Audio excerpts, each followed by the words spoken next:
and I think that's harassment. It's not sexual harassment. I think it might be harassment. Okay, well, we're close, according to my calculations here. I hear it was. Ladies and gentlemen, 6 o'clock. I call this meeting in order. Would you please stand for the Pledge of Allegiance?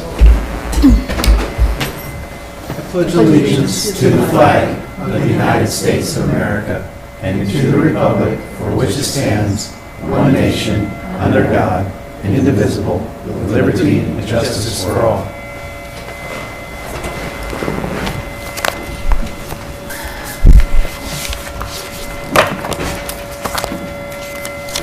Call for a roll call. Covert. Here. Crowner. Here. Johnson. Here. Lees. Here. Young. Here. Okay, I would entertain a motion to, wait a second. On our agenda, I'm going to ask if it's acceptable with the rest of the council to suspend our normal rules for number 3 and number 4 on the consent agenda so we can have information presented ahead of having a motion. Because as you listen to that, you may decide you want option 1, 2, or 3, or A, B, and C, whichever it happens to be. So if that's acceptable to council, we will amend so that we suspend the rules for those two. The water, is this the water one? I'm sorry. On new business? On new business, yes. Yeah, I'm sorry, it's not old business, it's new business. 3 and 4. 3 and 4, yeah. Motion approved as amended. Support. Motion support. All in favor signify by saying aye. Aye. Motion carries. Consent agenda has 9 items on it. I entertain a motion to approve. So moved. Support. Motion and support. All in favor signify by saying aye. Aye. Motion carries. We will go to council and staff reports, and then we'll have a community report at the end. Greg? Thank you, Your Honor. May 8th, encourage everybody to attend the celebration of the partnership with the University of Iowa, West Burlington, and Burlington, downtown from 3 to 6:30 tomorrow night. The library, council chambers, and the Capitol Theater, with a reception following at the Capitol Theater. So we've got a good mix of folks going to each one of our presentations, so that's great. Continue to work on 2 potential housing projects. I'll try to get some more detailed and some answers on those forward. I'm hoping we can get one or both of those moving forward. Master Gardeners stopped in. They'd like to help out with plantings around City Hall. So we will take all the help we can get. And I've also requested or sent them in a note asking if the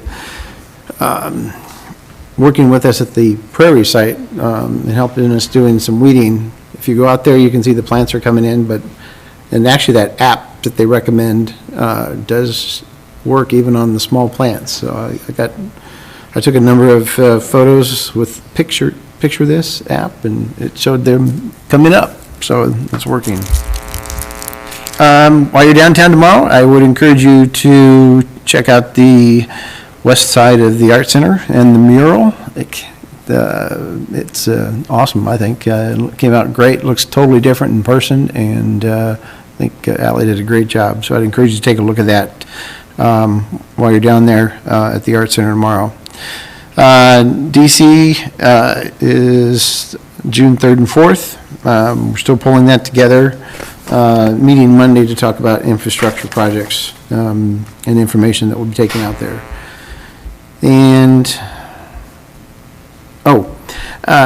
we'll be looking to put together another joint meetings with West Burlington, and the county after Memorial Day. Try to work with everybody's schedules and get that done. Most likely somewhere on a neutral side on the Burlington side this time. So that's all tonight, Your Honor. All right, thank you. Public Works, We got done with spring cleanup today. Anything that's left, we probably won't take. Probably too small, or it's cardboard, or something that fits in a trash can. Jacob passes grade 2 in water treatment, and also is grade 1 in water, or grade 2 in water wastewater treatment, and then grade 1 in water treatment. And then Cole passed his grade 1 in water distribution in the last 2 weeks. Spring water main is pretty much done. They got grass planted, it's starting to come up. They got to pour one section of concrete in someone's driveway, and that will be pretty much taken care of. is all over, pouring back where they core drilled, all through town. Probably the next couple weeks they'll be doing that, and sidewalks or the road or wherever. And then we plan on filling the pool at the end of next week, so we'll see how everything works after we do that. So we are the pump. We do have a pump down at the pool that we know of as of right now, and they're coming to look at it tomorrow to get us a set price of what it will be to fix. So it's a pump that drains the pool. So that's all I got. Thank you. Jesse, anything police and fire? Police, we got May 16th out at Duncan. They're having the Iowa Special Olympics where we'll be participating again from 6 a.m. to noon. We do very, very well for the size of our community, normally in the top 2 or 3 of the state with the revenue that we get for that, for Special Olympics. So encourage everybody to stop by next Friday. We'll be out there again. Burlington Police Department helps us with officers and helps us, so we appreciate that from them. And then we have a joint fire training thing. It's this weekend. I thought it was next, but it's the 10th. Mediapolis Fire has a house that the owners asked if they wanted to use it for training, and they are, and they invited us, so we'll get some live fire burn with the new people that are in Firefighter 1 class. So that'll be up on Highway 99 this weekend. We'll send probably, right now we got about 4 people going up there, so for firefighters, so that's all I have. Thank you. Anything from building department, Greg? No, I didn't, excuse me, get a list, but hope to have one for the update. But Mark did note that permits are still coming in, so that's a good thing to hear. They're continuing to come in on a regular basis, so happy to see that. Anything from Kelly? Angie? Nope. Okay.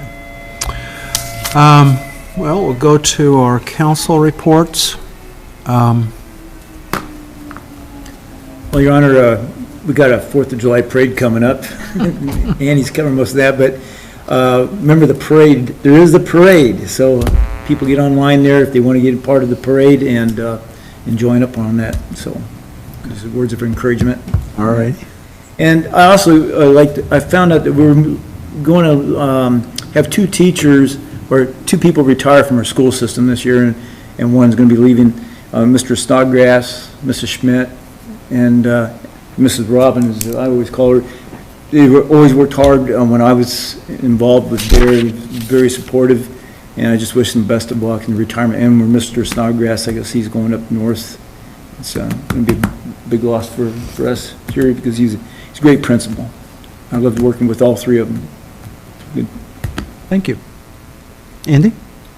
I have a couple things. First, condolences for the loss of Jim Sleister, former superintendent of the school system, and his recent passing. And he had a daughter in my class and in Chad's class. Yeah. And, so very sad to hear that. Was always a very, very kind gentleman to me. So sorry to see that. I had IMON installed a week ago, so I've been on it for a week, and it's fantastic. So I'm glad they could get that done. That's a lot of money to put in our community, and I'm enjoying the service. So For 4th of July, ticket sales are ongoing, so if anybody has a group that wants to sell tickets and raise money, they can come up to City Hall and get that done. No cost to them. They get to keep half the money that they sell. Pretty easy to raise $1,000, $1,500 for your organization. And then a couple thank yous. Recent donations from Casey's, Eastern Iowa Light and Power, Pepsi, Remax, Ritter's, and then Two Rivers Bank, of course, is always our biggest donation every year that helps fund the fireworks and the bands and those things. So sure appreciate them giving to us every year. That's it. Thank you. Thank you. John? I wanted to bring up that the sidewalk there by the city property, went through there and dug it up. I know that you said that they were going to go through next week, but I didn't know if anybody knew about think- that. By your house? Well, Or the across city road? property, yeah. I think that was actually, I don't think that was IMON. That was, the company's working for MediaCom. I believe it's was it, Unite Private, is it? what's that? Unite. The I can't draw a blank. I thought it was them because they were coming across the road. Yeah, and then IMON came across the road and then MediaCom, but it wasn't MediaCom working, it was their contractors came across the road to the same spot. But I'll figure it out regardless. We have, what, I 3 know what you're talking different? about. Yeah, and I know that they have a box right there where they were, so I don't know who it was, but, They have several all over. Okay. Both of them do actually, but. okay. That's it. That's all I All have. right, thank you. Therese? I don't have anything. Okay. Melanie?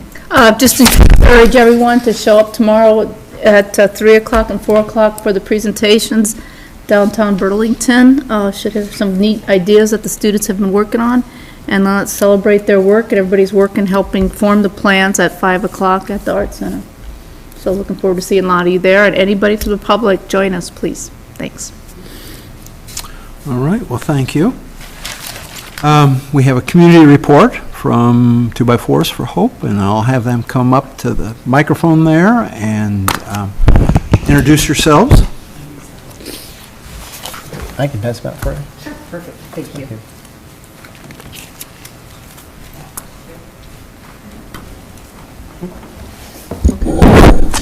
Oops, we're breaking stuff here.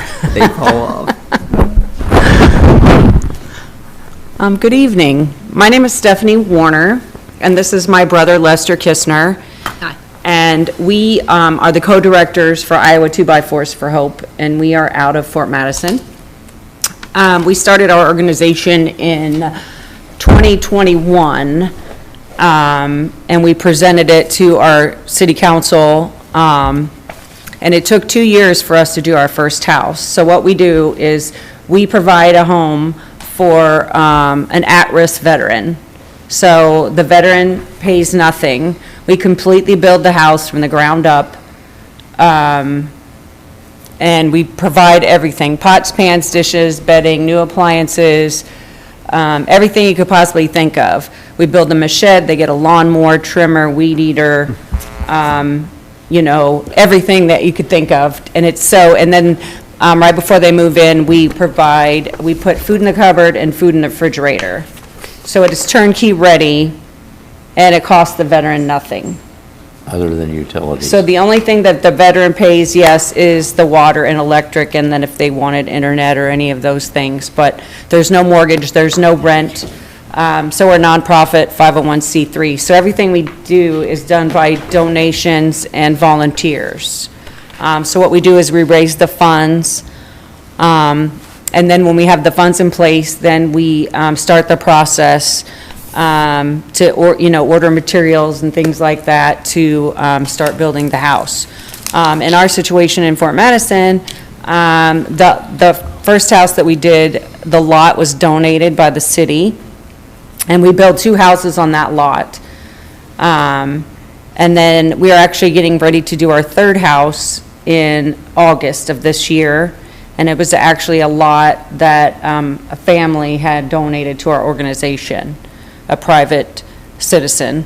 her and her husband. So, you know, we don't have the money to buy property, so it's great if it can be donated, but, you know, we take an empty lot that you have already, or a lot that needs to be maybe cleaned up, and we clean it up, and it's a win-win, because then we provide a home for an at-risk veteran, and then we clean up part of the community as well. So, we can do a complete house from start to finish in 8 days. The first one we did it was 8 days. The second one, because of the lack of volunteers, we still did it in 27 days. So we did a house and completely furnished it. That includes sod, landscaping, everything. And we did that in 27 days. So the process for a veteran to get one of our homes is there is an application process.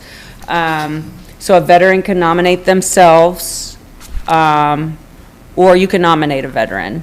And so basically it's for a veteran that has no place to call home. Maybe they're living with a family member, but they don't have a home of their own.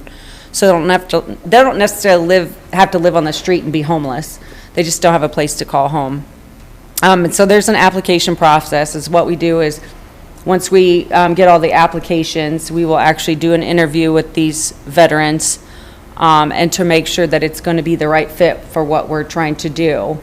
And then we will, if there's more than one applicant, then we'll figure out which one is the most in need at that particular time. And then we just hold the rest of the applications until, you know, we get ready to do another house and see if there's still a veteran out there on the list that needs a home. So from there, you know, the veteran moves in the home. It can be a 1-bedroom or 2-bedroom based on, you know, if they have a child or children. It's a Jack and Jill bedroom. What else? So the veteran, if they get into the home and they get up on their feet and they realize that maybe they want to, you know, get something bigger, or maybe they want to move, or whatever the case is, then we will move another veteran in that home. So our houses always have a veteran living in them. You keep the deed? Yes, Okay. we do. Well, to add one thing about the veteran requirement, though, when the applicants, they have to provide a copy of their DD-214, which is their proof of service, and it has to show an honorable discharge. Other than that, they won't fit our program. So, and then as like she says, we're interviewing the applicants, we get to know what their interests are. So we design these homes, both inside and outside, based on our veterans that we pick interest. So we don't overlook anything. Now, some questions there might be, okay, what's it going to take to bring it to West Burlington? Well, there's several things. Number one is getting on the agenda, which we thank you for allowing Yes, us to Mr. come and speak today, Mr. Mayor, because you were at one of the Other meetings that we gave a presentation to. And thanks to the city council also for listening. To bring it here, like I said, agenda. Number two is looking at your zoning laws, because the square footage for these homes are approximately 600 square feet. So a lot of communities, it doesn't meet their minimum requirements. So the city has to look at that. And if they want to bring us there, then they've got to amend the codes to allow that. Fort Madison did that. Usually it takes them 6 to 9 months for them to do that kind of stuff. They did it less than 3 months for us. So they were right on board right away.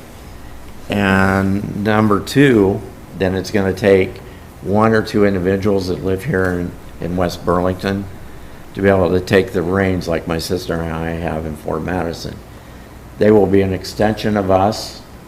We'll be there to help them, guide them, but they live here, so they know who to talk to, who to reach out to, and then they got to take the reins also of doing fundraising. Because all the money that will be raised up here will stay here for your community's tiny homes. So that's what it's going to take, but we need the people to be dedicated. You can't go into this half-heartedly. You have to have a passion for what it is that we do. And the reason why we do it is because we're veterans ourselves. And we helped in Illinois build some homes over there. And my sister and I looked at each other and says, hey, there's just a big need here in Iowa as there is anywhere else. So we formed our own 501c3. And the reason it took 2 years for the first time is because we were selling a vision. You know, most people are touch and see, you know, what their money is going for. So, but once we built that first one, the second one and this one here for our third, the fundraising came a lot quicker because they were actually able to see what it is that they were investing towards. And we also give the community members an opportunity to provide and buy things for inside the homes. So we create like a gift registry like on Walmart or Amazon. And so somebody says, well, I can't come and help Bill, but I can go buy that washcloth and towel set. So what it is, it's also giving the community ownership in this project as well. We could do this by ourselves, be a lot harder, but when we would believe that when communities come together for a common cause, we can get so much more done. Oh, you want me to start? Yeah, and so Actually, now we let got a me little just short show this presentation there to show you. real quick.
Is what we do is we do 2x4 signings. We'll take 2x4s, set up somewhere, and then the community can come and sign their name, write a note of encouragement or thank you, and then these 2x4s go in the framework of the home.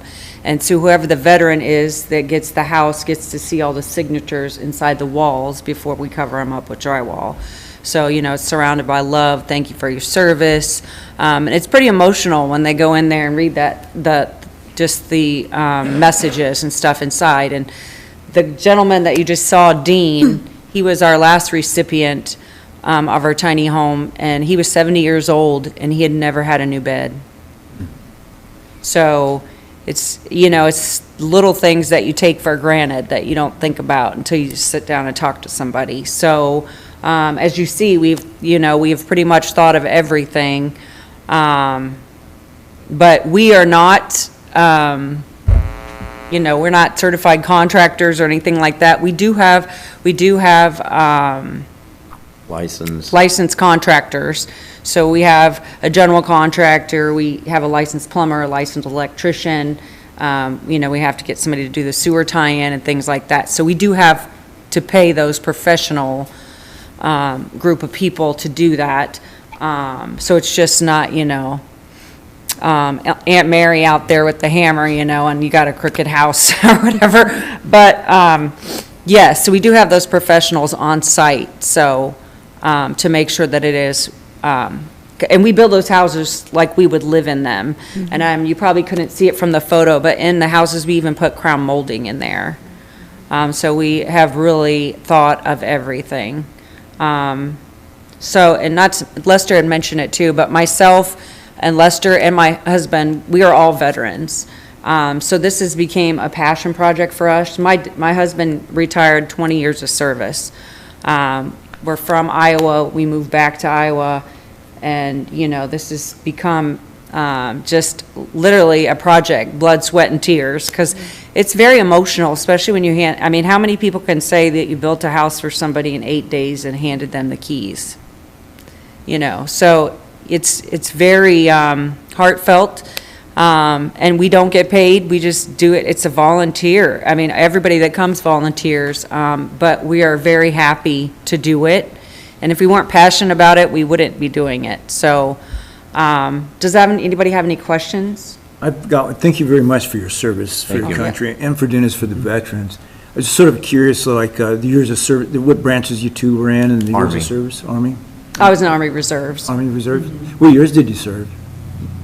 Mine was 93 to 2008, yeah. And I was 1982 to 88. I ended up with a medical discharge. Yeah. I was going to make it a career, but I got cut short. I like it how you request the DD Form 214 if they have an honorable discharge, and that makes it even more honorable for when they receive the home.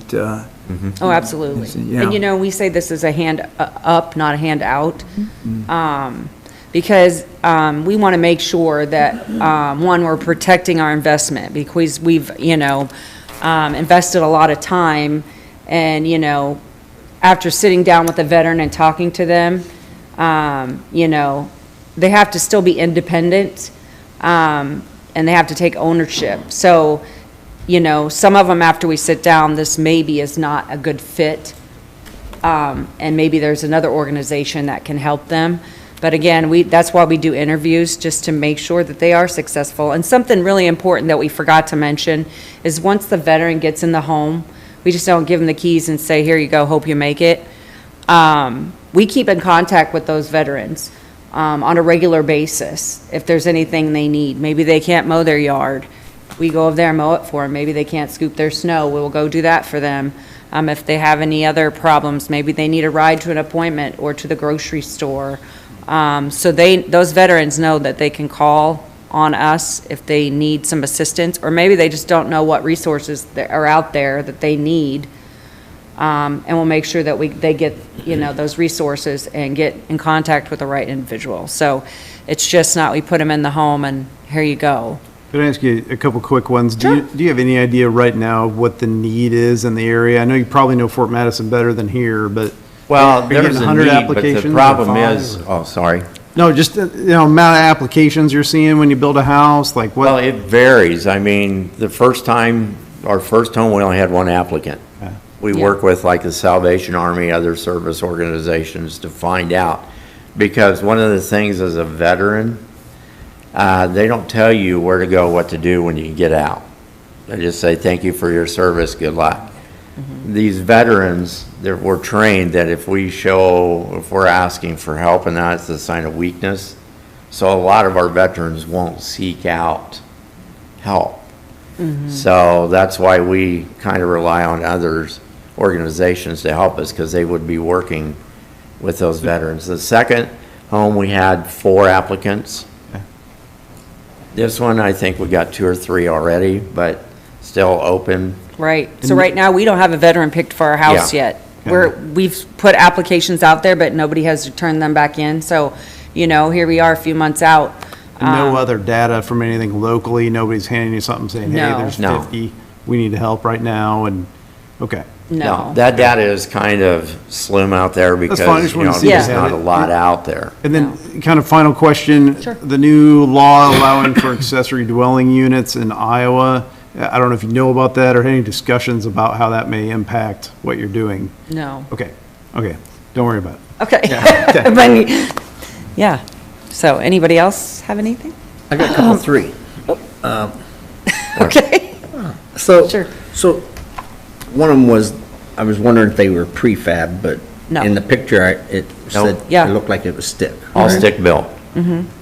And I had looked into tiny homes at one point in time, and it was like next to impossible to get insurance on them.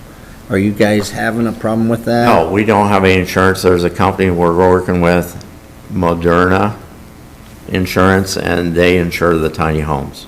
So we don't have any issues on that side. So does the person in there pay that insurance? Yes. Okay. That's part of their extras Oh, yeah, that so they that pay. was what I was saying. Insurance on the house, their utilities and cable or whatever Yeah. miscellaneous they want. And then, if it was a new lot, Mm-hmm. do you guys pay for the sewer and the water to We get do. in there? or We have to pay for the sewer tie-in, Yeah. yeah. Well, that's something we would work with the city on when it gets to that point, on how we proceed with that. I mean, in Keokuk, they want us to come here and they have a lot of land, but there's some infrastructure that's got to be put in before we can come and So you would build. expect the city to put the infrastructure in Yeah. to that point, and you just pay for the tie-in? Yeah. Are you looking to do any more in Fort Madison?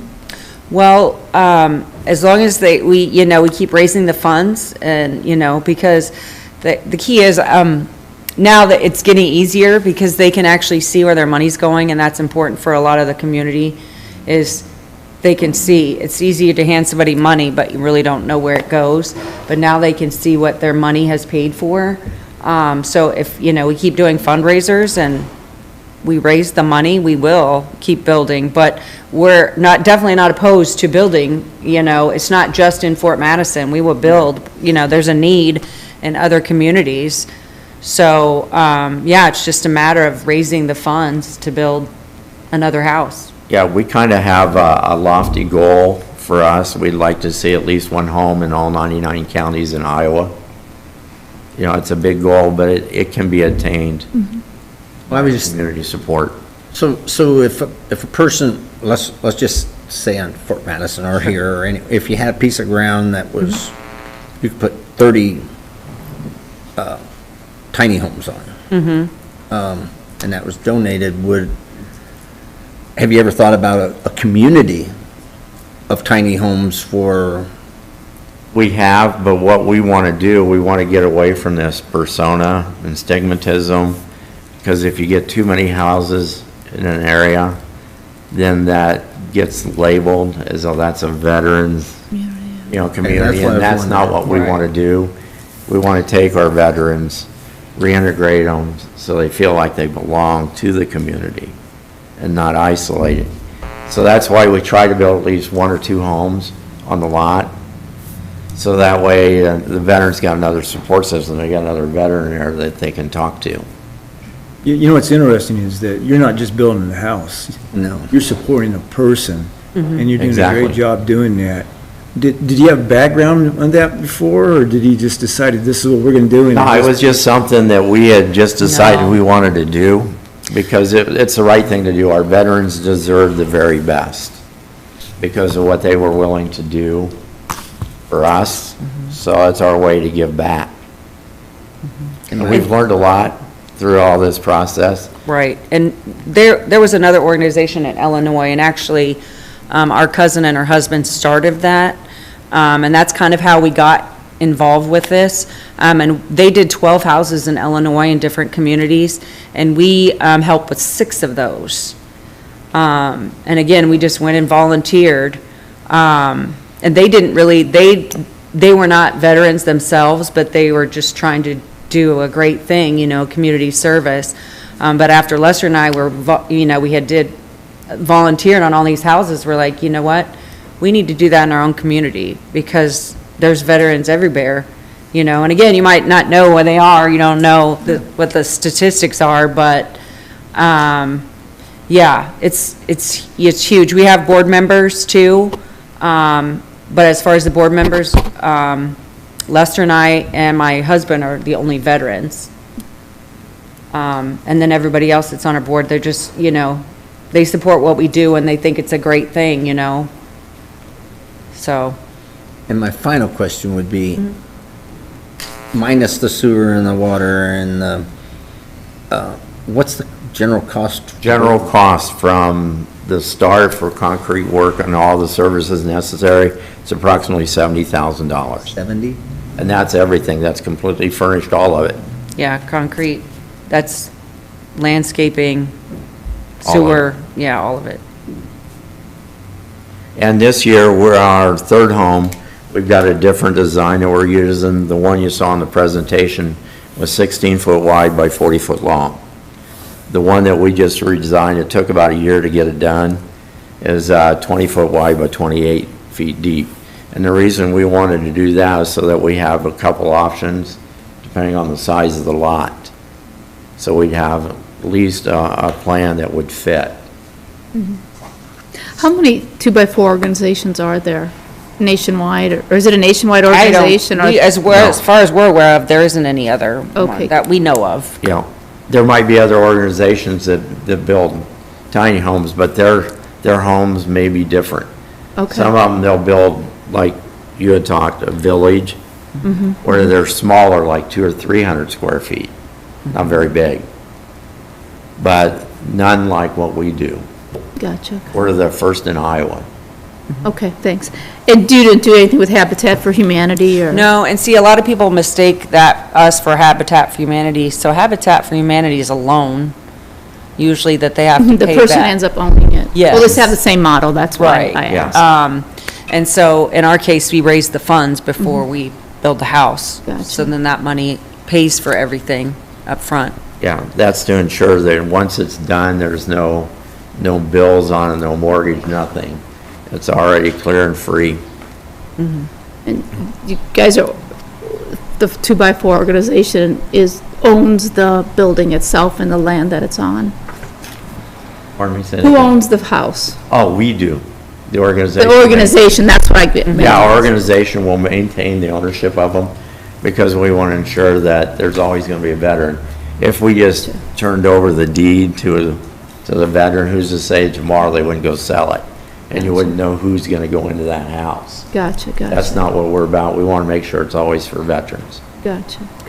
It just coincidentally today, just at the mall, was the Veterans Summit. I don't know if you guys had a table there or Yeah. not, but it was an all-day thing, about 20, 25 Sure. organizations there, all the ones who are available to help veterans. I gotcha. Oh. Oh, I don't know if you've worked with the Louisa County veterans, or not, Lee County and Des Moines County veterans. Yeah, we Lee work with County, Lee yes, County. Mickey Sugars Gotcha. from Lee, yeah.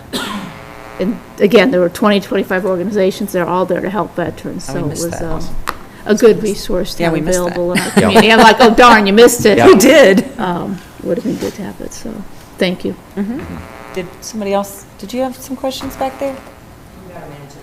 Oh, okay. Well, I commend you on what you're doing, and I think it's a fantastic idea, and I hope somebody who watches the meeting, or we have flyers or something, that other people would pick up the call up here and get it going in Yeah. Des Moines County. Yeah, We'd love and- to do that. If you do Facebook, you can follow us on Facebook. We have a Facebook page called Iowa 2x4s for Hope. So, and we put all the information out there on that page and our website on any fundraising events we got going on. When we go to build, we'll put out there a list, okay, say we need 5 painters. Gotcha. They can go up and sign up for specific jobs that they want. Hey, what's the profile of the second veteran that you have in the second home? That was Dean. That was Dean, okay, then the first home. You have Oh, two the first veterans, home? yes, right? The very first home, his name is Josh, and we worked with the Salvation Army because that's who he was working with at the time. And he didn't have any place to call home. It just, his wife and kids had left him, so had no means to fight because the judge wasn't going to hear it because he didn't have a place to call home. So that's who we picked he for the was first from- home. And He was from Pennsylvania, Yeah. actually, and he moved here with his wife. And then he was kind of stuck here. So yeah, he was in a bad situation. It's a younger person, I take 40, that. he was over 40s, 40. okay. over All right. 40. Yeah, And now he's doing great. He's got a full-time job. He's able to start fighting for custody of his kids because he does have a place. So it's a success Yeah. story there. and so he has met somebody else, and now he's engaged. Oh. So, yeah, he's doing great, Good. you know.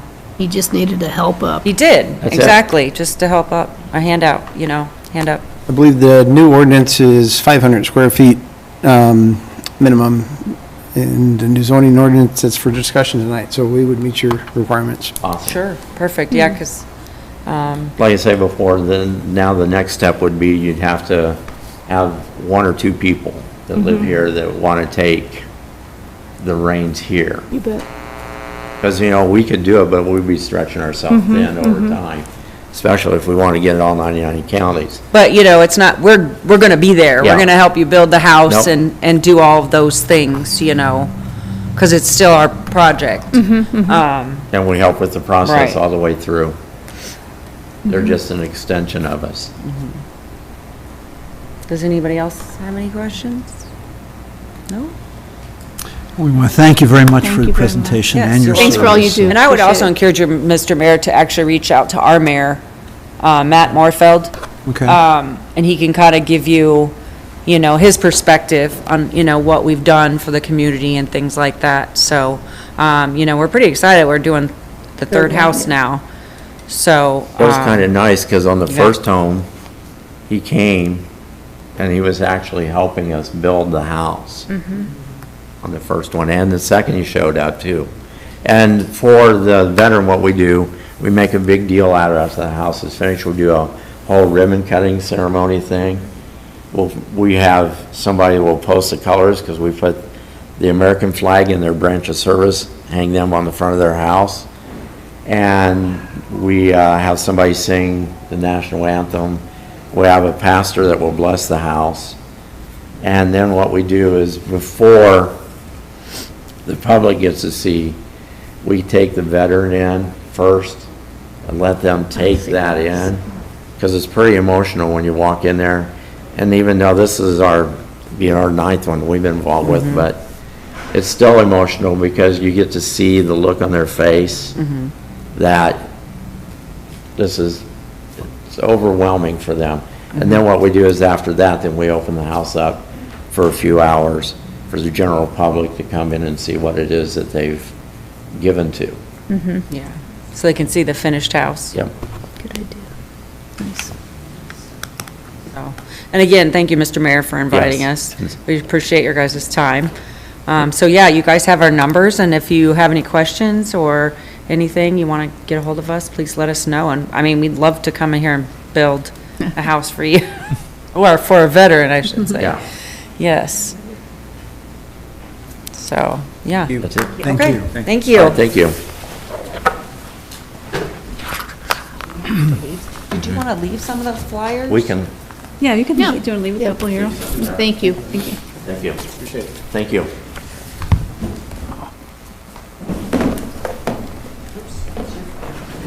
Okay. I believe we have a public hearing on the proposed budget amendment for fiscal year 2025-26. So I'll open that. Do we have any discussion on that?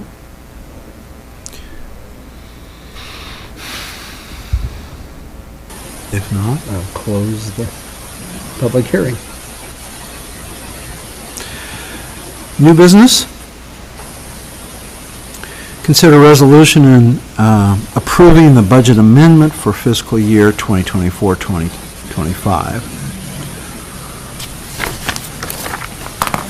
Any questions? I detailed it all out pretty much in the memo. Wasn't as much as what we did last year, so that's a good thing.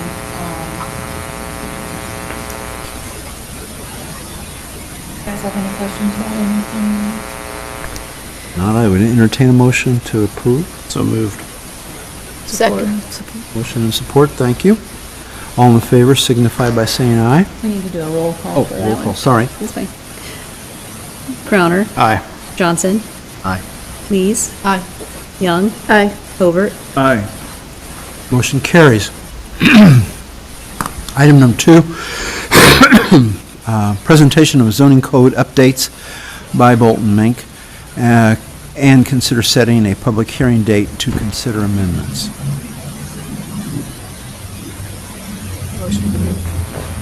Support. Motion and support. So we'll have our presentation.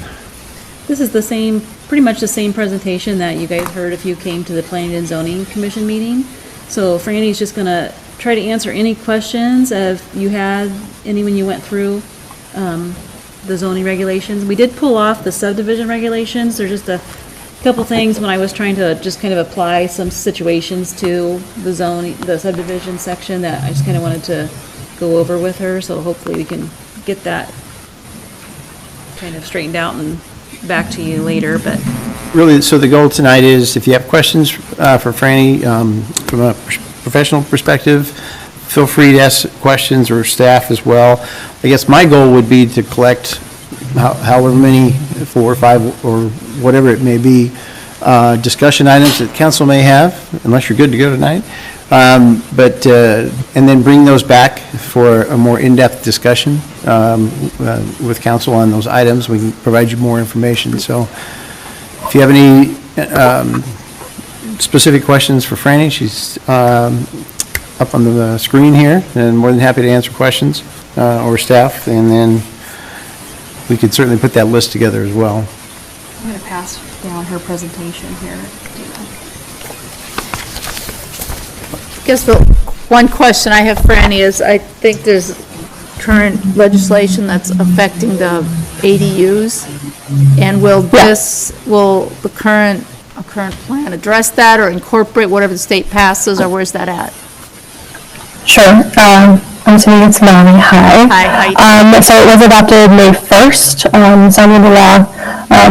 The current ordinance does not conflict with it. There were a couple of things that were up for discussion, like owner-occupied versus renter-occupied. That was discussed at Planning Commission. And as a result, that specific item, you can't make the ADU or the primary dwelling on the same lot as the ADU be owner-occupied.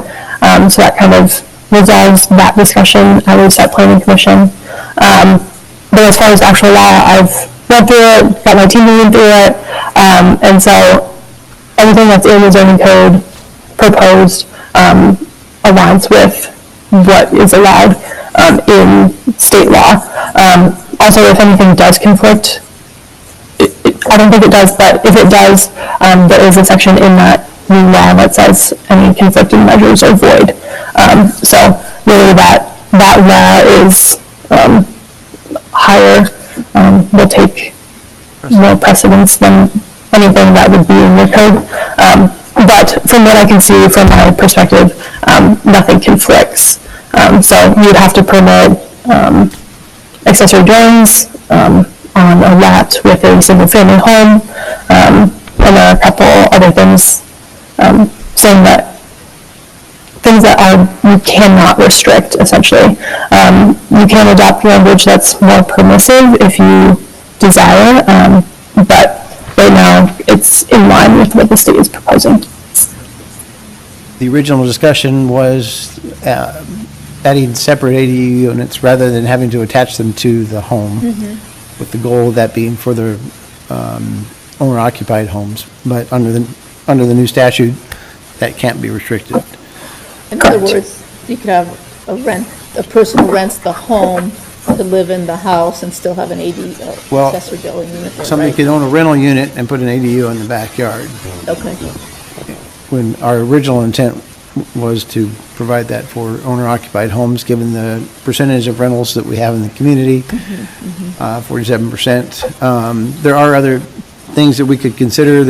I believe there's only one other community in the state that limits or restricts the amount of rental properties. I believe that's Iowa City. And the city attorney did take a quick look at this as well. The only other option was to consider setbacks as a method to restrict ADUs, I guess, in that fashion. But otherwise, our current code did meet the requirements.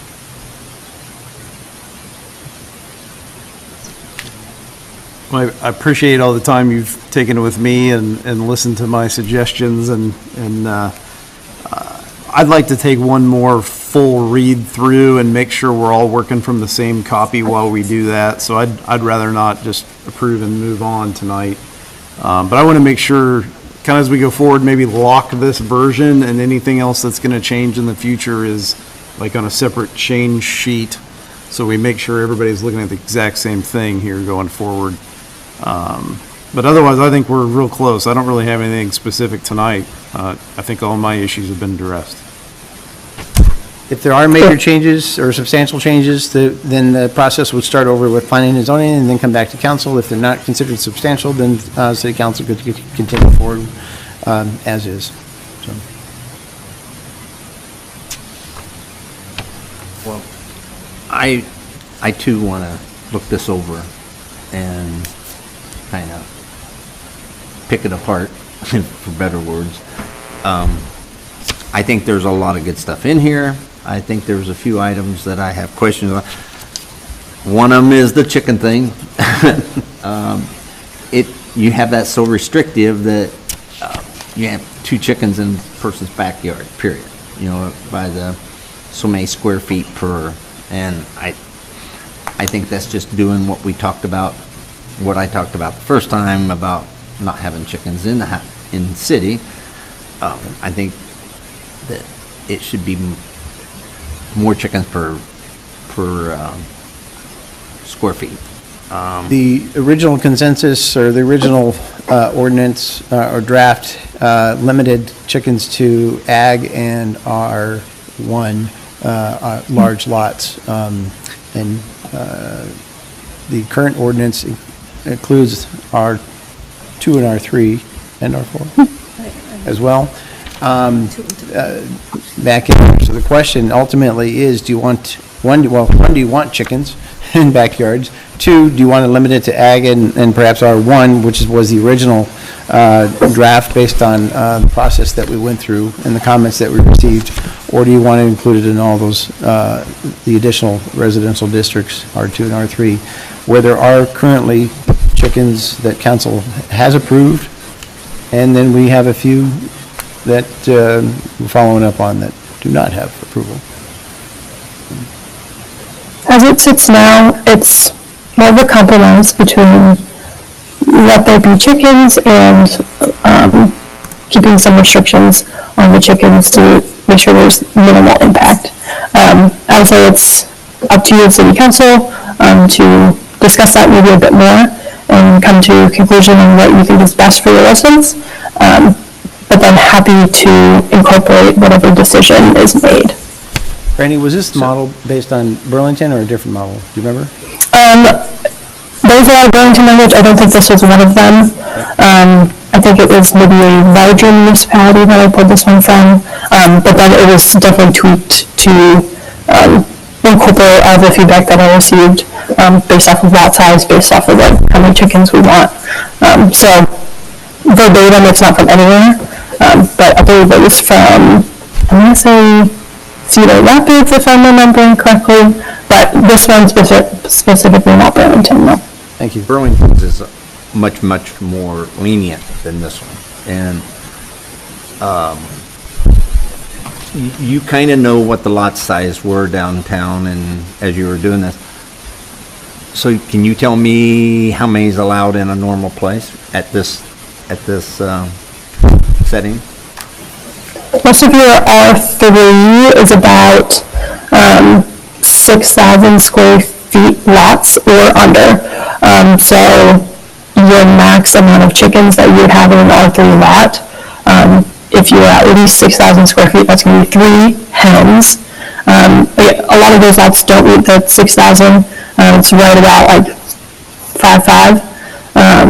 So it would be 2 hens. I know some of this planning commission, but you don't really want to have just 1 chicken. They do react well to a friend, so it's good to have at least 2. But limited to that 2 to 3 in R3, and then it jumps up from there based off of lot size in R2 and R1 and ag. Yeah, so most of the downtown would be 2. Those lots are really close together, aren't they? I mean, that's part of the problem. Whether your neighbors like chickens or not. Well, it's no more of a problem than whether your neighbor likes a dog that barks all night long too, you know? So if you want to go down that road, we will. The dogs bark, they yell, they scout, they bite people, they take people to the hospitals, and chickens don't. So, okay, just letting you know. Well, if we're gonna limit chickens, then we need to limit kitties. Kitties could be on a property. We do, it's 4, right? We have a limit. I haven't ever produced these. Strays is a whole different issue, though. Yeah. I don't see, I'm just clicking around on GIS, I don't see hardly anything lower than 6,000 square feet, even over where you're at, Teresa, is 4,000. The older. I'm not, if you look at this map, that's in this guy, the R3s are those orange, they're highlighted as orange, which would put, that's a lot of our city. I mean, I'm just looking at the attachment here, maybe it's inaccurate, but. But per lot. Yeah, exactly, that would, the orange to me indicates R3, which are lot sizes that are smaller, right? If am I interpreting our information right? Okay, R3 is a small lot, so that tells me that whole chunk area that's orange on there, you get 3 chickens. 3.5. Sure, 3.5, I'm good with that. Which end you want, Andy? Tasty. That's Sunday dinner, right? So really, I guess the 2 questions, or 3 questions. 1, do you want chickens? 2, do you want to limit it to ag and R1 as originally proposed through the whole process?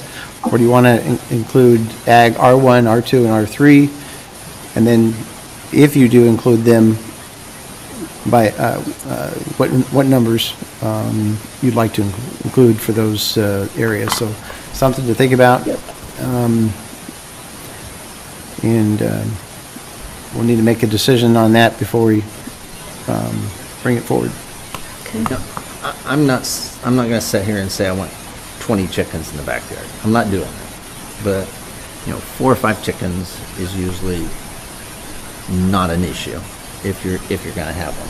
So, I don't know if we have to go by square foot or just put a number on them, and then the number is a whole lot easier to enforce. Hey, you walk into the place, they got 5 chickens, and if they got 10, have dinner for 5. I'm just saying, it's better if you just have a number. And The thing I like about this, and I don't want any of them, but the thing I like about the number is it lets the guy out on gear that's maybe got 2 acres have more than Teresa's neighbor with 6,000 square feet. Yeah. So I kind of like that. I don't want any of them, but I kind of like that if you're going to do it. But that guy out there is probably going to be in not residential area. It's going to be in a. In R1. It's going to be in a different zone than the residential. It's going to be in R1. Residential 1, a big lot. Or B1, B2. My place, B2. Yeah. Most of those are R1s.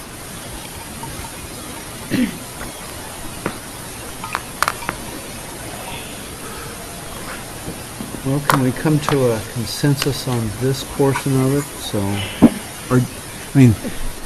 or do you want time to look this over or think through some more? I'm not ready to approve the entirety of it I was just trying to focus on the chickens is all. Well, I think what Greg said, I'm on board with that. Ag, yes, R1, yes, R2, yes, R3, yes, we can have chickens, just figuring out the right number. One isn't right. I know that. And 12, a dozen chickens on a small lot seems too many. I agree. So somewhere in the middle's the answer, let's figure that out. So we just gotta figure that out. That's So all we're I gonna got. do that tonight or some other time. I think we need to talk about it. myself. Well, What if you just change that 2,000 to 1,500 and about 1,000. That way it's 1,000, one egg, 2,000 feet, two eggs. It's two chickens. I'm I think you're gonna find that's a little high. sure, I don't know chickens that well. It'd be 6 on a, On a R3 lot. On the smallest lot. Well, you need 2 days then to get a full dozen of But if you eggs. did They're 15. laying full and that's, 4, which seems like a reasonable On the amount. smallest lot. On the smallest lots. I'd do that. 4, and then work your way up from there? 1,500 square Sure. feet gives you one chicken. can I have it in my So apartment? if you, So then you can have up to 4. so you could have up to 4 If on, they're on 6,000. That's an additional 1, which seems so bad. Okay, 6,004, and then on up from there? sure. Yeah. That works, I can live I with just that. clicked around. If it's, I think Teresa's area is kind of the smallest lots in town that I'm aware of, and they were all over 6,000. They were just over. I'm okay with that. Seems like John's okay, so let's move on. This would also not make it so that they come back to the council whenever they want chickens. This would just start let them. them have your 4 chickens. But they do have to follow the rules. They have to get a No- permit, no but it wouldn't, roosters. right now, Get a it comes to council because they're not permitted anywhere 0, without yeah. council specifically approving them, so. Are there other major discussion topics that you'd like to either, or We did basic the questions that you'd like ADU. to ask Franny tonight, or general items of discussion, or items that you'd like more information on? I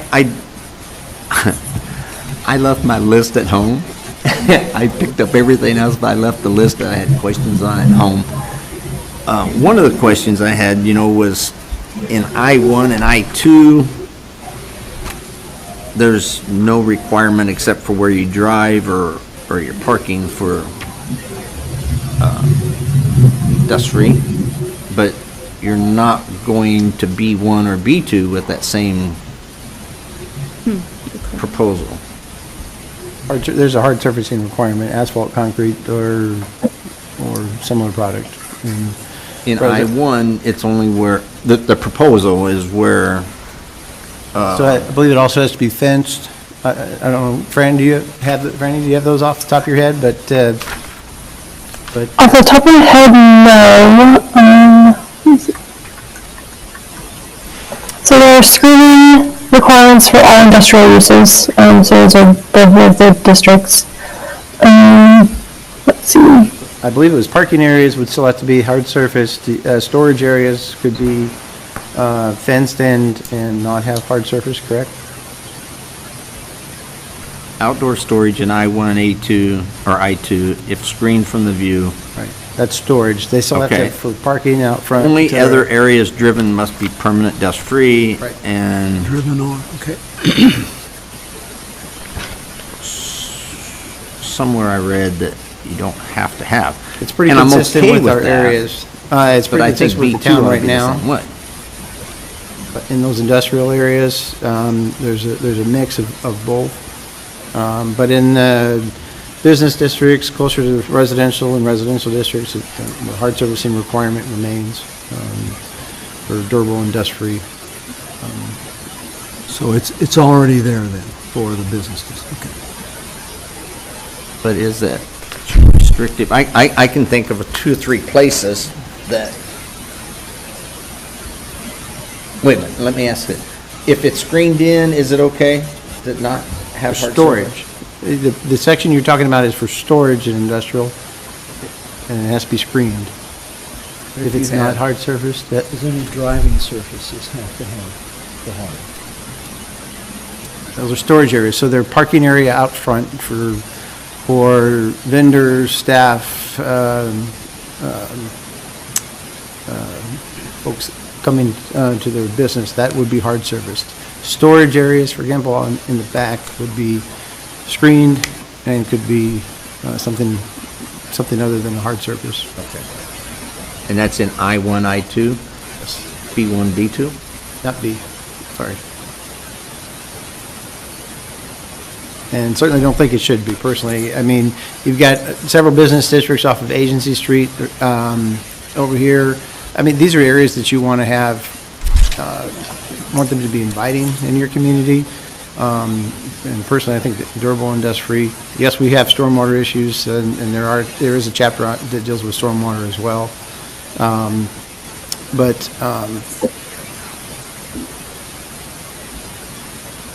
I guess that's personal opinion. There ought to be a mechanism that a person could, because I can think of a dozen places, and I really don't want to name them, but I can think of a dozen places that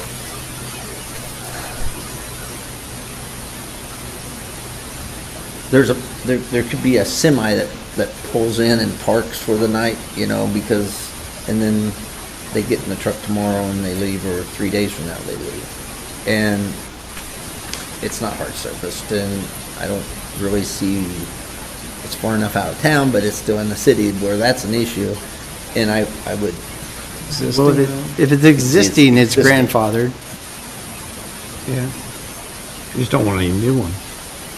If it's existing, it's grandfathered. But for Broadway and Agency, and then that whole area, there used to be 3 different standards for folks or for businesses directly adjacent to each other or backing up to each other. That's not appropriate in that district. Now we have it's a more consistent standard. But if you currently have are not hard surfaced, you wouldn't be grandfathered in. Now, if that use changes, then the requirement would kick in. Okay. Want to make sure that's clarified. I missed anything, Franny? I think you got it, Greg.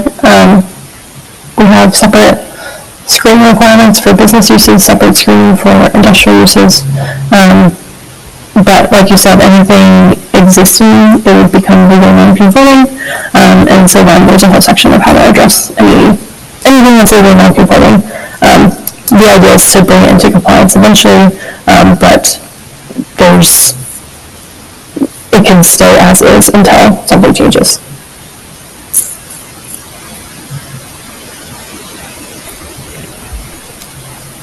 Do I understand the council's desire would be to look this over and then come back next session and set a hearing for that?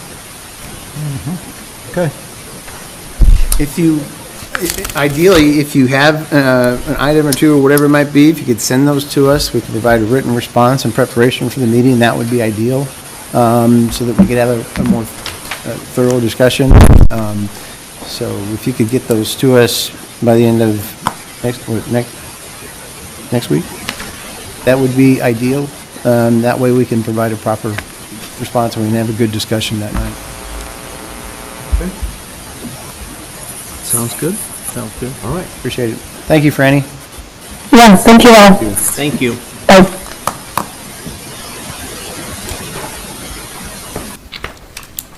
Just close that.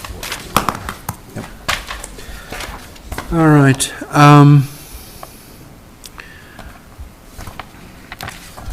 Item number. We have a motion and a second for that. Oh. So we just need to, I think you need to. Table? Make a motion, to table setting the date for a public hearing. Yes. Okay. Or amend the motion to table is fine. Table until next session. Okay. I amend my motion to table till next meeting. Motion. Second. Second. All in favor signify by saying aye. Aye. Aye. Motion's tabled. Consider the first reading of an ordinance setting water rates. So that one, we want to have some information ahead of time. So Kelly put this together yesterday. I think it's a pretty handy summary sheet that she put together. I'm going to let her run through it, and it gives you the options for, it shows you the options we discussed for water and sewer as a basic 3% increase, And then for sewer, it has the 1750 option that council discussed. For water, there's a couple different options with base rates included as well, so. All right, I think the last meeting, somebody asked what the whole bill was going to look like. I think. Okay, yeah. And so that's what I would try to do with this. So the very top row is the current rate structure, and then I have under gallons, a total bill for 1,000, 2,000, 3,000, 5,000, 10,000, clear up to our million gallon user. So that was just what an individual total bill would look like. That's with the current rate structure. The second one is option A. That's where we talked about the water having a 3.6% increase and a sewer having a 5% increase on the current rate structure. And if you go across to the far right side under option A, if we change those rates, in yellow there, our yearly revenue, approximately 55,980 we would see a revenue increase of for water and 69,800 for sewer. And then under, just to the right of that, we need about 54,000 and 76,000 is what Angie budgeted that we would receive. So that one makes us a little bit short of what we actually would need to meet what we budgeted. Is that correct, Angie? Yeah. Okay. So just the sewer rate only, if we just do that 5% sewer rate increase, we come in short about $7,000. Yeah. Okay. Except, this isn't exact. Keep in mind, this is just based on an average gallon for one customer at a time. So it's the numbers are varying because of usage. Straight percentage increase provided is, when looking at all users, provided sufficient revenue to cover our expenses. That's why those rates were proposed. Oh, okay.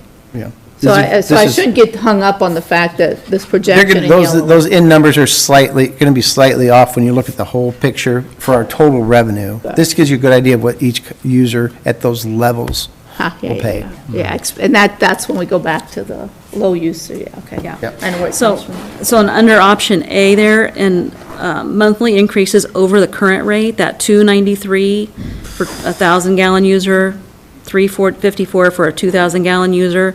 Those are what your main residential customers, that's the usage range in there, and that's what they would see as a monthly increase. And that incorporates, it looks like, the increase for the garbage Yes. and the recycling also? Correct. Okay, thank you. And then option B was where we kind of got creative with some of our base rates and things like that to do away with the 3,000 gallon minimum on water.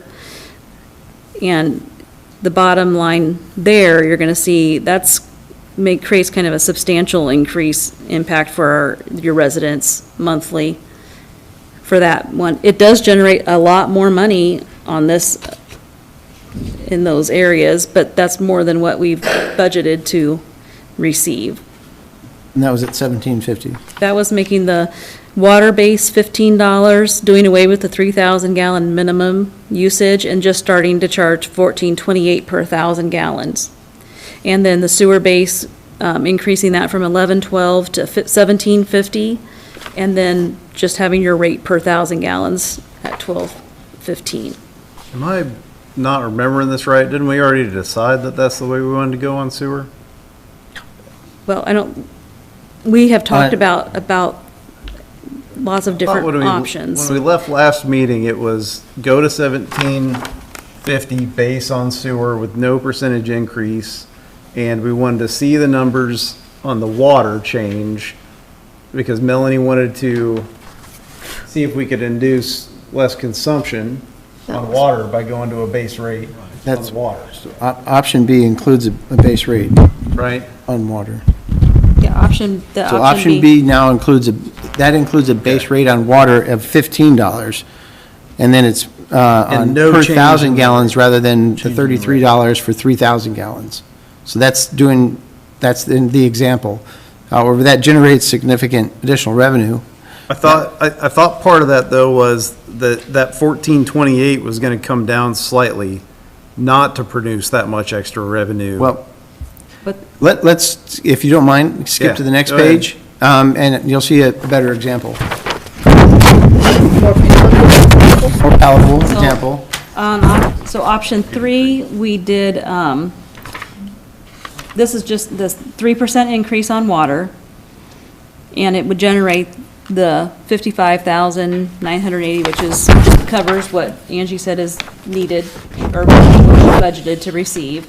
But we did adjust the sewer base for option C and made it 1225 instead of 1112. And then we changed the rate to 1276 per thousand. And that will end up generating for sewer 78,000, and Angie budgeted to receive additional 76,000. So that gets us really close, and it also doesn't have the big impact on your poor residential users. This, to me, is going back to the hour discussion we had about having a flat rate hookup fee and why we wanted to do that and why these two things are different and the sewer and the water's different. Like, to me, we're going back and rehashing a discussion we just I had. do think that the water, we need to look at a different rate structure. Yeah. And the proposed ordinances that are on the agenda there eliminates those top 2 tiers from the rate structure. That the only, there's just nobody in that rate, there's nobody in those 2 rate tables except your couple big highest users. And they would just pay that same $14.79 per thousand, rather than getting a drop as they use more. So that's gonna generate a little, this calculation, the formulas that Katie had in there didn't allow me to put that in there. It wasn't significant, but there's just kind of no reason to keep working with those 2 extra steps. I guess first question, do we need to rehash this base sewer rate thing again? I thought we were all in agreement last meeting. No, the This base, is- the base sewer rate at 1750 is on there, it works. The water is more complicated, and it's not coming out in the fashion, in a similar fashion as sewer. And it puts, it reduces significantly the amount the low-end user is paying. It increases substantially the amount that the mid-user is paying, midpoint user. There's a summary sheet that Katie had put together to kind of describe some of the issues and some of the other items that should be included. So it doesn't work as smoothly in the rates with that 50, with the base rate as that sewer rate, base rate at 1750. So I guess my expectation was that all options would have the option B sewer on there. The 1750 base rate, we all agreed to last meeting. That was done. And then we were gonna look at options of adding a base water rate and different rates with that. So that 1428 wasn't set in stone. We could go down a little bit on that to make our income match. I don't think it's gonna do that, but What do you mean? You substantially reduce that, what is it, 400 and some users that are under 3, or is it not? Most of our you substantially reduce the amount that the low-end user is paying. You put the burden on your users that are using 3,000 and up, and they see a substantial increase in this model. That's not my argument at all. Right. All I'm saying is, right now, if we go to a base 15 at the 1428, option B, you're saying we're raising too much money. I agree with you. We're taking too much money. We don't need that much. We shouldn't take it. If you reduce that 1428 but keep the base, reduce it 10 cents, 5 cents, I don't know what the number is, to get down to about the same revenue number, that should work out. You may get to a similar revenue number, but you're still shifting the burden in the in the process by doing so. Your low-end user is going to see a pretty good decrease, and your midpoint user is going to see still going to see a substantial increase. Those midpoint users are going to be carrying the burden, and the folks that were currently using $1,000, $2,000, up to $3,000 that were paying $33 are going to be substantially less. Right, but we didn't choose that $15. Whoever made this chose Right, that but- $15. That could be $30. I don't know what that number is. That's what we wanted to discuss. So yeah. Well, It could be 20, right now they're paying 25, 30 let's say, some. yeah. Right now they're paying 33.87, Yeah. right? So we were saying bring that down from that. to 15, or what? He didn't say that. Thinking of I mean, is that $25. We wanted options. 25? Let's say, I'm throwing that, pulling number out of the sky, some number lower than $33.87 and some number higher than 15, so the burden isn't moved so much to the mid users, and the low users are still carrying some of it, but getting a, We looked at 15, we looked at 20, okay. 20, there's 3 or 4 different ones that she's got in her model. Yeah, if They that's were all 20 doing that and the same rate's thing. 14.20 a gallon, what's that look like? If it's 25 and the rate's somewhere in there is the right answer, and I'd need a spreadsheet. I'm going to try to pull up her spreadsheet. Yes. Just keep in mind that we almost lost a senior citizen place because of the water rate. That's what you came up to us and told us and tried to get it changed. And do I want to make it harder for the higher end users to come here? I don't, okay?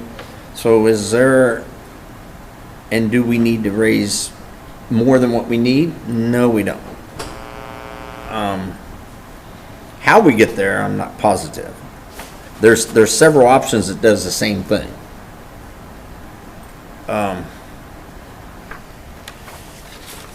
But then there's options here that gets us way more. Water essentially. I'm rather tired of every time Burlington raises the rate that we have to reinvent the wheel. We need something here that if it goes up 4%, that we raise 4% and we're done, okay? We invent this thing over and over, at least 5 or 6 times since I've been on the council, counting the time before in here. And it's silly. Come up with a program that increases it, what we're being raised, we're making the right amount of money, we move on. You've got that in your current structure. The question is, do you, and that's why we originally just had the 3.6% increase and a 5% increase. Boom, done. No changes in your structure. The question was, is there a way to factor in a base rate in water and sewer that gets us to a similar place? It's a little bit more complicated. You do have a base rate with water. It's the $33 and change, but it's for 3,000 gallons. It's not on a per 1,000 gallon basis. So you do essentially have a base rate, but it's for 3,000 gallons. And by doing that and maintaining that, it keeps your structure's intact, and the increases are proportional and appropriate. But if you want to switch to a base rate in water, it's not as simple as it looks. I mean, we can pull up the spreadsheets, et cetera, but we've looked at a number of different options. And I guess my thought is we can continue to plug in those numbers in. Is it more appropriate to continue as is with the water, set the 1750 sewer base rate, if the goal is to establish a new base rate there? And if you want to redo the structure. I'm going to push back on this because this is not that hard. You have the spreadsheet there. Yep. You play with those two numbers a little bit till you get to the revenue you want that has a little higher base rate, and you're done. I mean, I don't think it's that complicated. And then it's the same the next time. It's the same the next time. No, after that, you're good to go. That's what I'm saying. It's the same way the next time, the next time, the next time. You've got the structure in place, you just add the percentage on top. Right now, we're just trying to get it where sewer and water kind of have the same structure to it. But what we're doing, Andy, in the option B thing, we're saying, hey, if you use 3,000 gallons and 4,000 gallons, we're gonna double your rate. No, that's just because he's got these numbers triple your plugged in rate. here that nobody's saying those are good numbers. You change both those numbers, all that changes. So I wanna see that. I wanna see option B, changing numbers to get us to the $70,000 or the $55,000. Does option C do that? That doesn't have the base, that's, That's not changing That just the base maintains water. their current Got it, base okay. at 33 and change. Changing the sewer. But at a minimum, with the 3,000 rather than on a per 1,000 gallon basis. I do think that maybe we need to look at the whole rate table, and I think we can definitely do that. But I think it's gonna, we need some more time. To create the tables and the classes and things like that Katie's trying to work with when she was doing it. The formulas are kind of insane. Well, I'm not gonna go, Well, let's send it back to the drawing board. I'm not gonna go along with We option can't B. beat this horse any longer, but, you know, C does accomplish what you budgeted, the numbers that you budgeted to receive. I might go along with option B with a different formula, but I'm not gonna go along with what's on there for the normal people. well, I don't want to buy liquid gold either. Right. no, there's gotta the be- water's not right. The sewer's fine. Because I don't want my bill to increase another $31 when it's Exactly. already atrocious. Exactly. I can't wait to kick my granddaughter out. Make it cheaper. Exactly, Trace.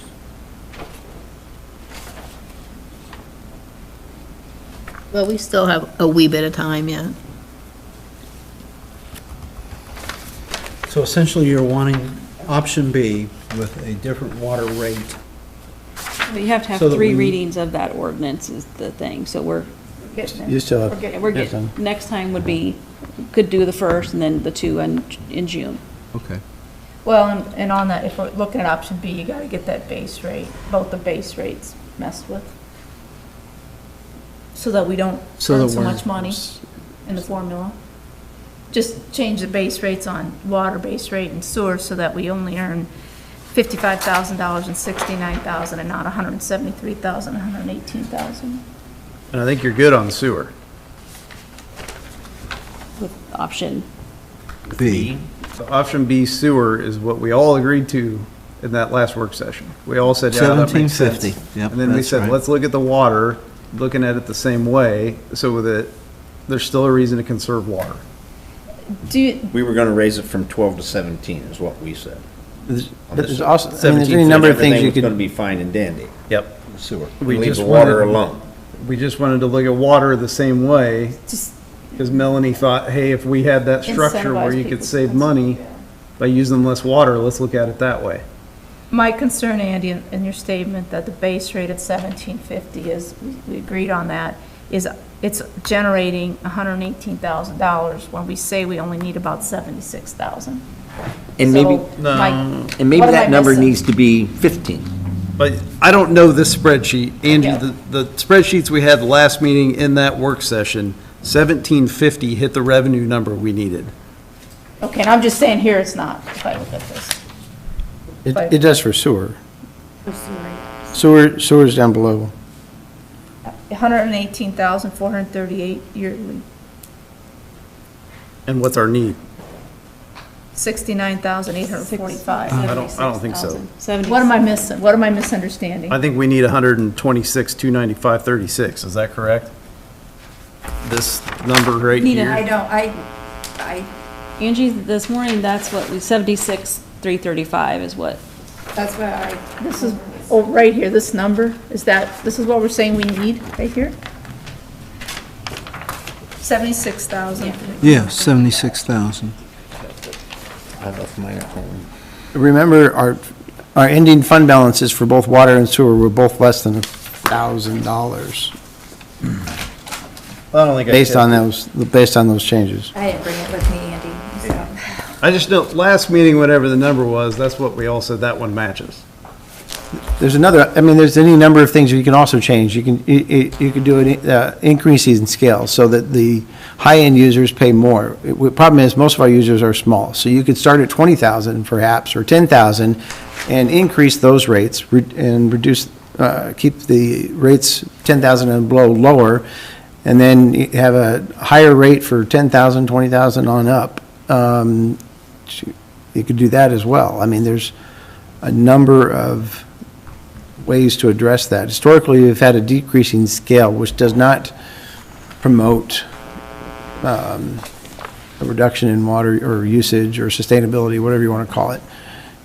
Now, an increasing scale, on the other hand, per thousand would, if you start that probably around 10, 15, at 20, I think, at 20,000, I think we had like 20 users, Yeah. something like that.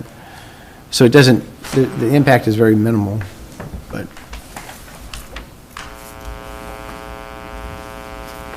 This first spreadsheet, that, she was last time allow for the 22, the 20, the 15 in there. I don't remember. I've looked at so many of them. Would allow it for the change in the The rates need to change. I can't make. 1428. Well, I can't make her spreadsheet. I can't change I'm that not on the against the spreadsheet. principle. I have to have her do something because she's got The rate. some issues with Otherwise, this. I'm gonna go with A or C. Table this and move on. Yeah, we Close to haven't looking had, at we didn't have a motion on this one because we were going to have this discussion first, so. We want to make sure we get it right. The first time, yeah, we want to make sure we get it right. So can we go on here and come back with some Different numbers in our next council meeting. different looks and different figures and get it to us before the What, meeting? is there a particular number you want to, like, try, for sure, like, you want me to try in there? Well, I guess number one, to finish the sewer then, if this is now the sewer number that needs to be hit, then the 1750 needs reduced down a little bit to hit the correct sewer number. To hit 76,335. If that's the correct number. Yeah. And then, Option sheet. and then water, I would try putting, hey, if the base is 20 and we know our revenue, what's our gallon percentage need to be to make that math out? You with me? Now try the same thing at 2250. We know our revenue number, what's our gallon dollar gotta be at to make that math out? Give us three options. Angie, do you want to confirm that the amount I'm that looking we at- need? And then I will give that to Katie and we'll, To Teresa's I found this point, thing that Andy's talking about. to Teresa's point, it looks like if you look, the sewer on option C, so option C, the sewer, shows $12.25. And that earns $78,244, which is pretty darn close to the need of $76,335. But that's with a 5% flat increase too. no, not for sewer. Not for sewer. Just the sewer. Sewer The is, sewer rate, Why does it say increase Well- base to 1225 and rate by 5%? No, options. what did you say? That's I'm sorry, water. I got. The brown one is the one they're looking at, the sewer rate, which is It is, it's 12.25, 5% right? over the 11. yes. What you're saying is right, you're both right, we're all both right. I'm sorry. He's reading the I red looked part. at so many You betcha. numbers here, but the option C does make that base more than 5%. Okay. The base is Okay. gonna be more than 5%, and but the rate is 5%. Gotcha. It's 11, taking the base on sewer from $11.12 to $12.25. 11.12, So whatever that is. from 11.12 to 12.25. But that goes back to the entire argument from the work session that we wanted to have a higher base rate on the sewer. That was agreed I upon. don't think you need to, last though. time. But I don't think you're gonna need to, just because I think it's gonna generate more than what you need. Not if I don't take a 5% increase. You're going to reduce the. You per take the thousand 1276, leave the 1276 at 1215. Okay. gallons. Or some other lower number. Or leave it at Using 12, a whatever higher- the number is. Using a higher base, and then that don't think of it as 3.5 or 5%, But we were getting the wrong but figure. that per thousand But gallon now- number is No, gonna be less this one than might be 12 different. bucks, or less than 12, 15. We were Something- given some that other number per 1750 thousand was the gallons. magic number at the last meeting, Yeah. and that's what it was gonna be. Sewer is When 17. they, when they poked it in at 1750, it's And generating rate way too much. lower And if than it's the case, we Yeah, I don't mean, need if you use the 15 or whatever. Yeah, so we reduce What- that what- number down, we don't what go is back the- and add. what is that per 5%. thousand? I know, I've got the document we're talking about, and Okay. that's 1750, with the 1250 overall. 12.15? $12.15, I'm sorry. On the one that I got on the first, generated Yeah, okay. 1,490,355. And now it's got an extra 25,000 on it. Gotcha.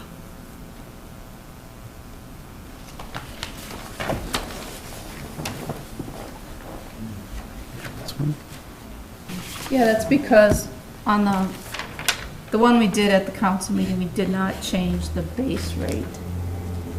Our base rate today is $11.15. No, I take that back. We did. We were saying $11.68 was gonna be the base rate increase, and the consumption rate went to $12.76. I said that backwards. Sorry. Today's $11.68 base rate, right? No, 12.15. Current at $11.15 for the base is what's showing on this piece of paper. Same base rate's $11.15, current rate No, the base isn't the number, it's the next one. $12.15 per thousand. Right. It's the current. $12.15 is the hookup cost. No, 11.12 is. Would you pick a higher number here and reduce these numbers? Connection fee. That's sewer. Are you talking water now? That's what we're talking. Whatever it is.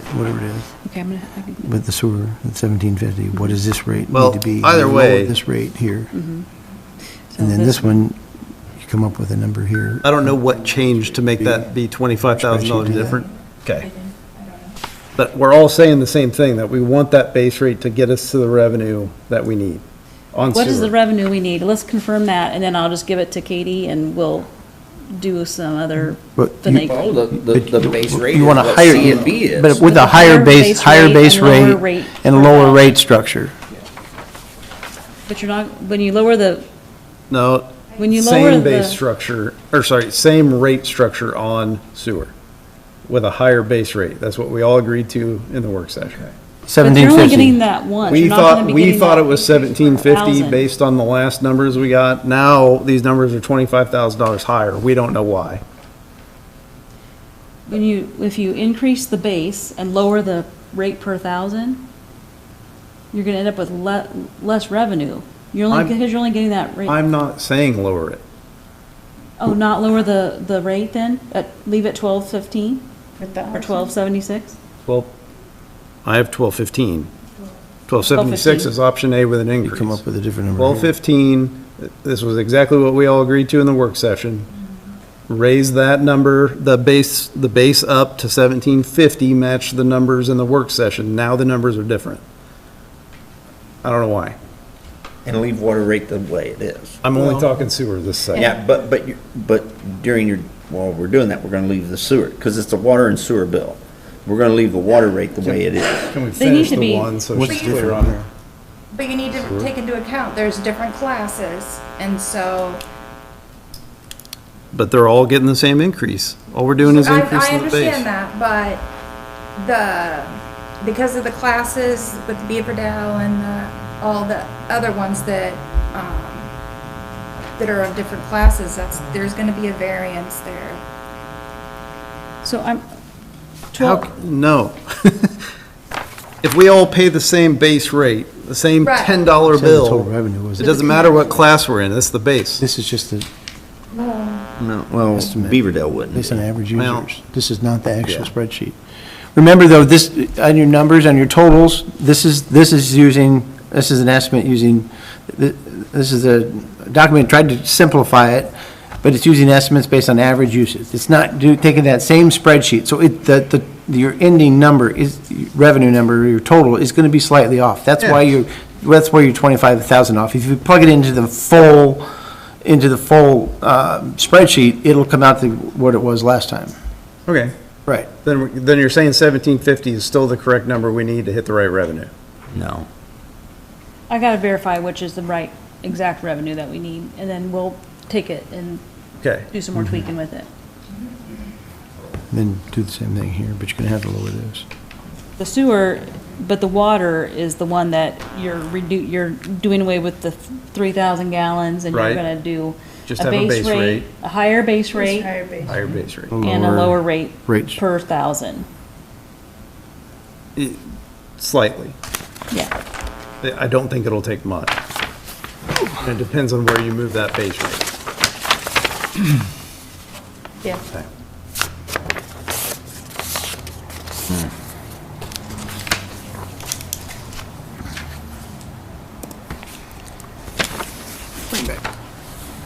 But what we want to work with mainly is just a base rate and a per thousand for water and for sewer, A higher base rate, yeah. instead of any kind of scale or any kind of and eliminate the 3,000 gallons. So we'll do some more tweaking with option B. With the same numbers coming up as A and C, because that's obviously what we need. Revenue number. Revenue We should numbers. do a higher rate for the high-end users. So take B and make it match basically Do the higher A and rate C. for the higher-end users still, we could still do that. Correct? Do you have any objection if we look at a higher rate for the high-end users in there as well? I'm not talking substantial, but something, it's more of a, rather than a declining scale that we've historically had, as you can see above on that first one. It doesn't cost us less, I guess. If you don't want General Electric to come to Right. come to West Burlington, or if you don't want, They left. They're not coming. but somebody's gonna come in that building. I guess I'm just used to it. I've seen it argued so much the other way, that your high-end users need that break, Oh. it spurs development. Back then. That's been the declining scale has just been a policy decision for forever on that, for the high-end users, and, that's all it's been. When you get the next company in, do they look at the water rates and they go, hey, look, Fort Madison's declining, Burlington's a declining scale, Mount Pleasant's a declining scale? There are so many variations to Senior how housing. the bills are calculated that they're not all like that, but, yeah. I mean, unless you're. We do give the hospital does get a break because we group all of their meters together. So instead of starting over at that scale for every single meter, Connection. they're getting a break. So I think you eliminate the other break if you're gonna give them, if we're gonna consolidate all we don't have to do that. This new system that we got allowed us to do it, and so we did, but that did short us because we're not starting that new scale over for every single meter. Can I make a suggestion that for the next meeting, so we can have a first reading, maybe just look at the step one of getting it to a base rate that works, that we all agree on? Then for second reading, we could look at, okay, using everything we just agreed to, now what do we think about changing the top end of the scale? Well, then we'd have to have another, I know it yeah. adjusts it, just a. Well, we'd have to have another, we'd have to start over I think we need with a different readings, discussion. yeah. But, so, if I could make a suggestion, then, on Katie's sheet here, there's some other things that she's suggesting as well that should be considered. Now, they're not gonna dramatically increase your revenue, but there's some different thoughts that she had on changes that could be made. So maybe we look at the high-end users and some of these items at a separate time after we get through this initial process. She had some good ideas on here that I think we should consider in addition to looking at the high-end users. Can we have a work session, not this Monday, but the Monday before the next council meeting? Go over this so that we have some idea what numbers we're looking at Before on Wednesday. Because this Should be the 19th of May. This has turned into something that should have, was told one thing, another, So, just a And work I'm not- session at 5 before the next meeting, is that what you said? huh? Work session at 5 What's it before the on next Monday? meeting? On Monday. prior. Monday, 5 PM. This coming Monday? The 19th, Not this coming Monday, not 3 days from now, the Monday before the council meeting. that'd be the 19th. That way next Monday's open. Yeah, And next Monday and be it gives open. time to get numbers and everything else. You can get us something sent, and we can talk about it.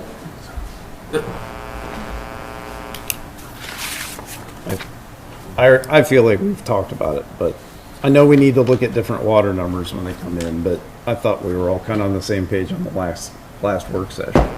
But the numbers were, I know, obviously wasn't. I know the numbers gotta adjust, but The general gist of what we're trying to do. Andy, that's a huge difference for most of our population. not right. That's why we need something. That's like if That's right. If I put an extra 1,000 on there, that's as wrong, it's not right. And there is one more, if General Electric was here and they were using 10 million gallons of water a day, or a month, this would be different too, because it'd be raising X amount more revenue. But, so, That's we a lot can't of count gallons. on that because they're not here. But I'm just saying, if we set it without them and then it goes, then it's generating more revenue than, Don't worry, we'll We- get another increase we gotta worry about, I'll cover that. but if we set this so that it just generally comes with a general increase, if we go up 4%, Monday, the Burlington 19th. charges 4%, we just go up 4%. You don't have to reinvent the wheel every single time. Is that in June? Okay, I would entertain a motion to table items, number 3 and number 4. So moved. Support. Motion and support, all in favor signify by saying aye. Aye. That'll be at the next council meeting. So let's move on to the first reading of an ordinance setting the garbage collection rates. Motion approved. Support. Motion and support. Roll call? Johnson, Aye. Lees, Aye. Young, Aye. Covert, Aye. Crowner. Aye. Motion carries. Item number 6, consider the first reading of an ordinance setting recycling rates. Motion approved. Support. Mayor, if I could just go back to number 5 for just a second. I want to say that I really think Levine's do a good job, and I'm Appreciative of their, I am appreciative of that. I'm very happy with them, so, okay. I have a motion and a second on number 6. Roll call, please. Lees, Aye. Young, Aye. Covert, Aye. Crowner, Aye. Johnson. Aye. Motion carries. They also do a great job. Des Moines County folks do a nice job in recycling. Recycling. Yes. Number 7, consider a resolution hiring a part-time police officer. Motion to approve. Second. Motion and second. Any discussion? Welcome back. Yeah, I wish we could have him back full-time, but I think that's a great hire, and Jesse, good thinking as a stopgap. Yeah, he spoke with me when he left, that he would be always an option of coming back as part-time if we needed, and he brought it up again about a month and a half ago, and I said, we'll take you up on that option and just help us out. Is there anybody else who could, anybody else? I look every day, I ask people, try to recruit people I know, and so far it's coming up empty, so. We're at the process right now, We're starting all over again. all over again. Yeah, so it'll be the August Academy before we can get somebody in there if we hire somebody that's not certified. So, Well, He's a good officer. yep. We're very fortunate to have him come back with us. roll call, please. Lees, Aye. Young, Aye. Covert, Aye. Crowner. Aye. Johnson. Aye. Motion carries. Number 8, consider a resolution setting salaries for the non-union personnel for fiscal year 25-26. Motion approved. Second. Motion and second. I'm sorry, I didn't hear the second. Ringo. Any discussion? This is simply based on the budget, the 4% increase across the board for non-union employees to match police and public works unions. Please note, on the following resolution and the memo, there's a requested wage adjustment for the deputy city clerk that was put together as well. But that's the next item for discussion. But this is just our annual adjustment that we do in the spring. Or following the budget. Okay, we'll call for a roll call. Covert, Aye. Crowner, Aye. Johnson, Aye. Lees, Aye. Young, Aye. Motion carries. Number 9, consider a resolution setting salary for a deputy city clerk. Motion to approve. Support. Motion and support. Discussion?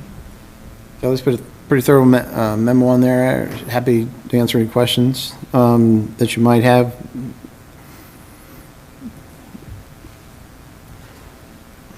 I think it's a long time coming. She's worked here for the city for how many years? 17. 17. She has grown with the job, and she's looking to get you retired and take your job. And Yeah, I'm a little she's intimidated. stepped forward, and anything you ask of her, she'll do. And I think she's done an that excellent first smile job. coming She's in been the a door. good resource for Mark, for Chase, for the officers. She handles public right as well. She's done a lot for the officers. I used Katie a lot when I was on. I know the officer Latron does too. I was talking to Greg earlier a little bit. I met Kelly the very first time, I think it was in the late 80s when I came in and I was buying some land. And then so how many years now in a row that we've had like just 2 city clerks and maybe then a right after you, then it's be pretty incredible then, like 40 years, maybe only 3 city clerks. This is my 34th year. Good 4th year. I think Katie, she is our face to the public. It's the first person many people encounter, and many of them on a monthly basis who pay their water bill or bills in person. And she just presents a very good image for the community. She's our Hy-Vee smile. She is. I'll call for a roll call. Crowner, Aye. Johnson, Aye. Lees, Aye. Young, Aye. Covert. Aye. Motion carries. Thank you very much. Number 10, consider a resolution approving the end-of-the-year transfers for fiscal year 2024-2025. Motion approved. Support. Motion and support. Any discussion on this? Any questions? This is the boring part of the budget that you like to race through, but these are simply the transfers that we do on an annual basis from one fund to another so that to pay for things as budgeted. So there's a whole list that Angie has put together that she'll be making. This is done at the end of the year to pay for equipment or set money aside for capital, whatever it might be. But it transfers from one fund to the other. Call for a roll call. Johnson, Aye. Lees, Aye. Young, Aye. Covert, Aye. Crowner. Aye. Motion carries. Number 11, last item on our new business. Consider entering into an agreement with Bowen Sack and Fromel LLP for fiscal year 2025's annual audit. Motion approved. Support. Motion support. Just one quick question. When was the last time we went out and got bids? This is the last year. So when we originally got them in 21, it was for the 3 years. Okay. And so this would be We haven't gotten one in 3 years, but I don't know that. I wouldn't recommend it. This firm does municipal work only. Schools, counties, and cities. They're the best auditing firm that I've worked with in years. Sarah, if you remember, came on board when the other firm left. They're more thorough. They educate during the year at no additional cost. They answer the questions at no additional cost. They'll sit down with the employees, go through the issues, or help find ways, or mechanisms to get things done. For the service that they provide, they don't just come in here, conduct an audit, and leave. They're available all year long to answer questions, whatever it might be. They do not charge anything additional for that. You'll never find anybody better than Sarah in the work that she does, based on my prior experience. But the question was, when was the last time that we went out for bid? We didn't go out for bid. Necessarily take somebody, but. We didn't go out for bid. I brought Sarah Bonsack and Frome out before council for consideration because of their experience in municipal auditing. We didn't go out for bid. I just simply brought it forward for council consideration. So, and I don't know if you've noticed the difference, but I just wanted to know the last time we looked. I couldn't. I couldn't tell you. remember it was, Leslie was still here and we sent it out and we got, the state wouldn't do it, and then the CPA, the ones we had before, and I don't think we ever did get another one. We only had 2 responses, so. I don't think CPA Associates is doing They're not. government work anymore either. You don't want the state auditor to do it, and you typically wouldn't do an RFP, you do an RFQ based on their qualifications, which is essentially what we had done, or I'd done when we brought it forward to council before. Okay, well, let me ask one last follow-up then. Yep. Do you remember, or maybe you can send this to me later, kind of the last couple of years? Have we been going up 10% a year, 2% a year? There's a slight increase each year in the contract. Built into the Yes. contract, isn't there? Yeah, we just don't, I mean, we could do another 3-year contract with them. This is just outside of the end of the last 3-year contract. I don't remember what we paid last I year. believe we started at 21, but we'll send it to you. For their first audit in 2011. How much Okay. was that one? Send it to me later. I would like to know if the general cost, like to Fort Madison or Keokuk is 10,000, no matter who they are, or versus these guys at 23,000. I'd like to know what somebody else is paying From them or from? from general, From somebody else. from someone else. So that I can have a general idea of, is this in line? It's not a question of their quality, it's a question of. It will be in part, because you're going to have 2 different users. You're going to have some small communities using local auditing firms that aren't familiar with municipalities, and it's much more difficult to work with, and they're not able to provide the same advice that you have with a firm like this, or there's another one in the Quad Cities that I've used before.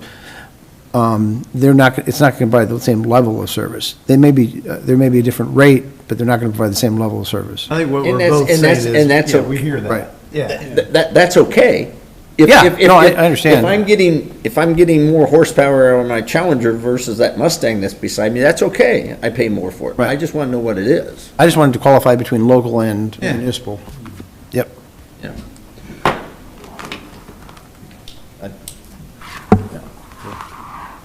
I simply need a voice vote on this. All in favor signify by saying aye. Aye. All opposed? Motion carries. Last item of new business. Therefore, I would entertain